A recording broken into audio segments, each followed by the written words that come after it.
We're driving a 2025 Hyundai Palisade. It is their 3-row SUV. We're fans of the Palisade, but this generation is getting old and a new version is on the way for 2026. So instead of our normal format where we review a car, we're just going to answer one simple question. If you're in the market for a Hyundai Palisade, should you buy the 2025 or wait for the 2026? But first, here's how much the Palisade costs.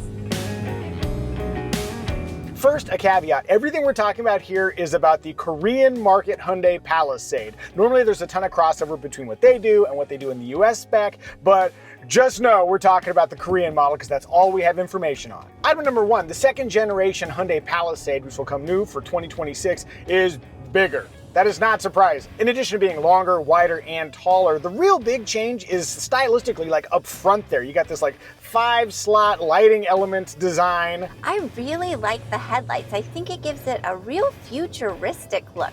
And I appreciate the symmetry between the headlights and the taillights.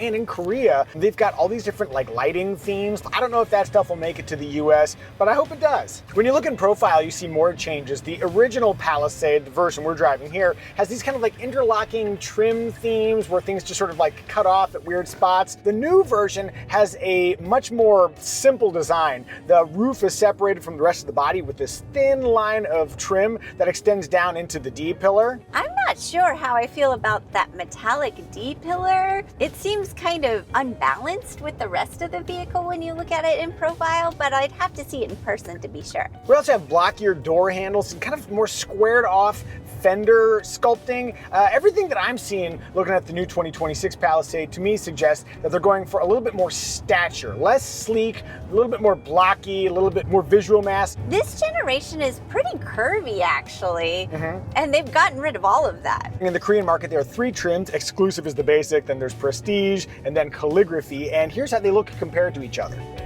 And looking at some of the Facebook groups for current owners, there seems to be some dismay about the new design, and I cannot tell if that is widespread dismay or a very, very loud but small group. I'm gonna withhold final judgment until I see the thing in person, but I wanna know, what do you think of the new Palisade's design? Do you like it? Do you dislike it? Tell us in the comments.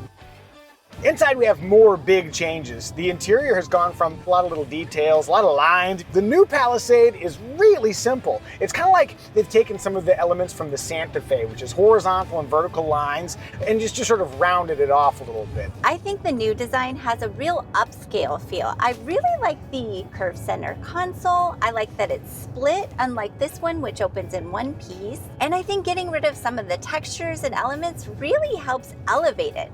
They got rid of Super Vent. Will you miss Super Vent? I'm not gonna miss Super Vent, and actually that simplicity to me conveys a sense of confidence. Like you don't have to try that hard. If you're going that simple, then what you do have there better be good. But if the material quality is decent, then yeah, I like the confident simplicity of the new design. A few items I noticed from the pictures I was able to pull. One, we got door handles that kind of look like you find in the Ioniq 9. 2, you've got the steering wheel that feels very Santa Fe. The new Palisade will also have a column shifter rather than the shifter down here, which has some pretty big implications in the Korean market. One of the craziest things about the Korean market Palisade is that they're gonna offer it in a 9-passenger version. And how do you do that? That cool center console that you have here, that can also, in certain trims, flip up and somebody can sit there. My colleague at my day job, a guy named Sean Tucker, wrote a story about this. And the reason why they have a 9-passenger version in Korea is because if you have a 9-passenger vehicle, you get access to the bus lane. Wow. There's no incentive like that here in the United States, so I would suspect that we probably won't get the 9-passenger version, though I would love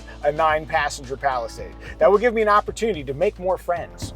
Aw. The only thing keeping me from having more friends is a 9-passenger vehicle. One other implication of redesigning the stack here, by moving these things elsewhere, you have an unimpeded storage area. So we do have a little under console nook here, but when you get rid of this, then you have a lot more space to work with. It's kind of like you find in a minivan, where it's just like a big open space, put your stuff down there, super easy. Ooh, I like that the new Palisade has a dash nook. That's super handy for the passenger. It appears that we're losing the cup holders that slide out of the way.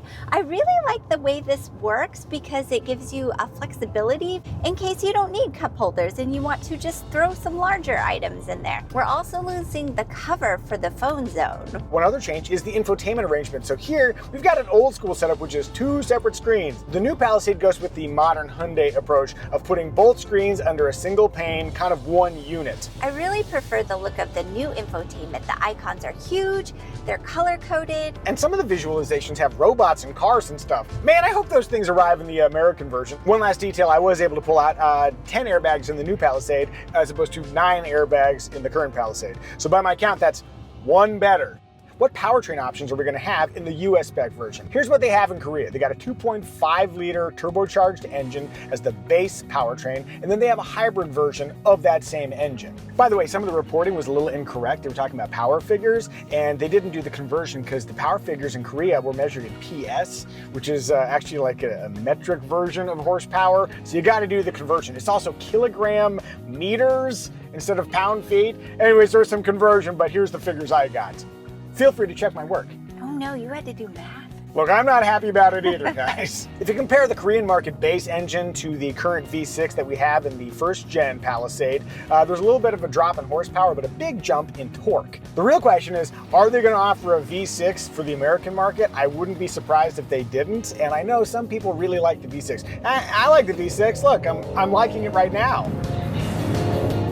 By the way, for transmissions, we got an 8-speed with our V6 here. In the Korean market version of the new Palisade, the base engine, which is that 2.5 liter turbo, comes with an 8-speed automatic, and then there's a 6-speed auto paired with the hybrid. Oh, one other thing that was fun too is I was able to dig up a price sheet for the Korean market version, and what was really interesting is that if you do a conversion from Korean won to the US dollar, the new version actually costs less than the current Palisade is in America. And it's only $1,100, according to that spreadsheet, to go from the front drive to the all-wheel drive version.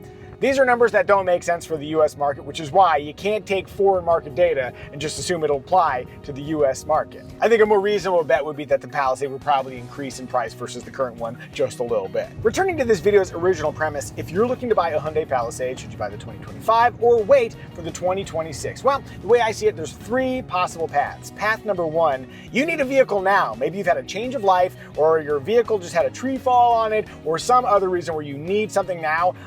Buy the 2025. We really like the 2025. That's an adult-worthy third row. Ingress is really easy thanks to that standard one-touch sliding second row seat. There's 18 cubic feet behind the third row. The thing drives comfortably. It has a V6, which is increasingly rare. It's also a strong safety vehicle. 5 stars overall from the NHTSA. It's an IIHS Top Safety Pick Plus. And if you buy the calligraphy trim, it's brushing right up against the edges of the premium segment. So if it were us, yeah, we'd happily buy a 2025 Hyundai Palisade. Option 2, you've got time. You're just beginning your purchasing journey and you don't need to buy anything right now. Maybe you're intrigued by the notion of a hybrid SUV rather than the straight up V6 that we've got in this one. Maybe the style of the new Palisade really dazzles you, or you want the improved resale values that come with getting the next generation rather than the last of the old generation. Those are all fine reasons to wait. And then there's option 3, as I see it. Wait until you learn more about the 2026 version and then probably buy a 2025 for a pretty decent discount once they start hitting the market. Ooh, as the cheap, I like that one. If it were us, we'd probably wait to see what's up with the 2026. It's not that far out off the horizon, and it would be good to have that information before making a decision. And that decision might be a cheap and get a 2025, or be a bad and get the 2026. And when we do drive the 26 Palisade, we will be sure to share that review with you. What would you guys do? Would you buy the 25 Palisade or wait for the 2026? Tell us in the comments section. Family, I think we've done a good job answering one question about the 2026 Hyundai Palisade. May I have a 5 and a 5 and you? Come get your high five. Bam!